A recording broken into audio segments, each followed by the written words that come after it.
Hello, my name is Micah Peterson, and this is my presentation.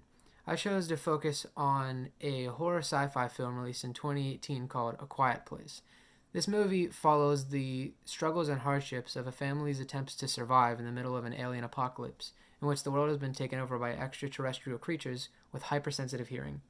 I think that the message this movie is trying to convey is the fact that our nation, or maybe even our entire world, has freedom of speech, in which we technically have it, but we really don't.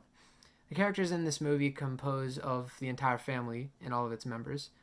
Lee, the father, who is loving and only wants the best for his children in this messed up world. Evelyn, who feels the same for her children as the mother and is pregnant. Bo, who is the 4-year-old child, the youngest one. Regan, who is the early teenage daughter of the family, who has presumably been deaf from birth, and Marcus, who is the son of Lee and just wants to be like him. The plot of the movie begins with a brief scene where the family is scavenging an abandoned area in presumably upstate New York, because that's where the movie was filmed.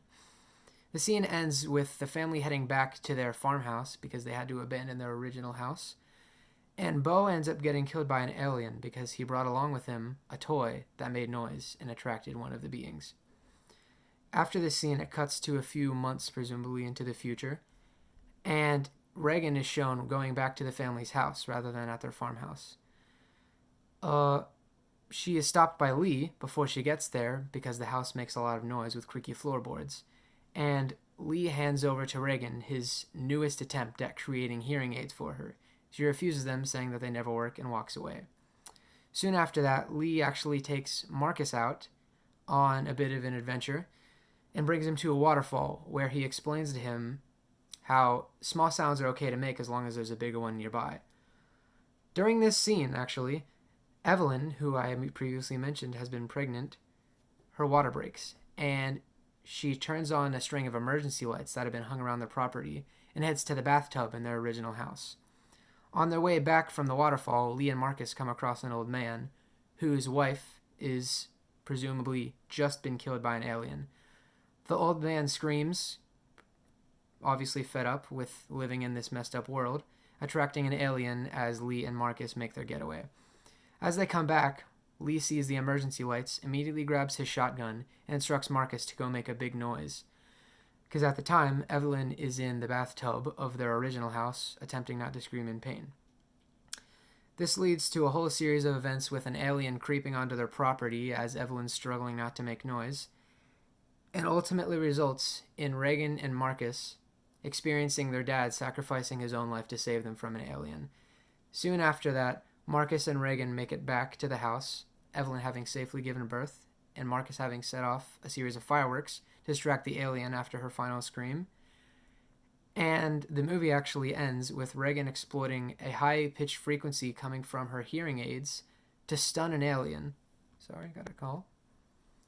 To stun an alien in time for Evelyn to grab the shotgun and kill it. The movie was actually supposed to have a second part, but it got delayed because of COVID. Anyway, on to why I think this movie is conveying the message that I think it is.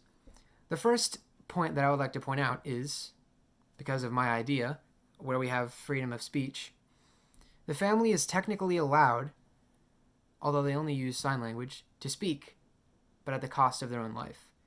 Throughout the entire movie, they only use sign language. The only time they do talk is when Lee and Marcus are by the waterfall. Now, in one scene, Marcus and Regan are at the top of their farmhouse, and they light a bonfire that's on the top, and smoke starts rising.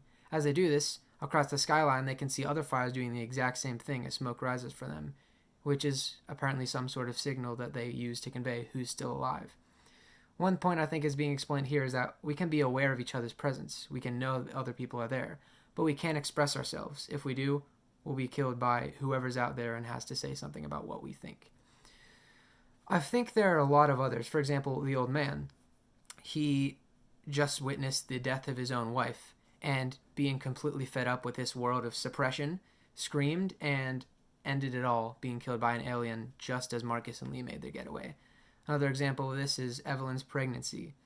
She was in the bathtub trying to stay as quiet as she could, and it didn't matter how much pain she might have been. It didn't matter why she made noise. The alien would have killed her no matter what, even if she made a scream out of immense pain. Other scenes like the waterfall scene, I feel like could probably have some sort of significance, but I'd have to look into that more. I might be able to find a point about that if you're still interested. But overall, I think that's why A Quiet Place was made. I think it's trying to tell us that our freedom of speech is technically non-existent, but it also is in the sense that we can express ourselves as freely as we want, but at the cost of our own social life. We can say whatever we want, but we'll suffer the consequences of people on social media or out in public attacking us with whatever they think is correct and contradicts our own beliefs. So that's what I think A Quiet Place is about, and I think that's a good representation of what art means today. So hope you enjoyed, and bye.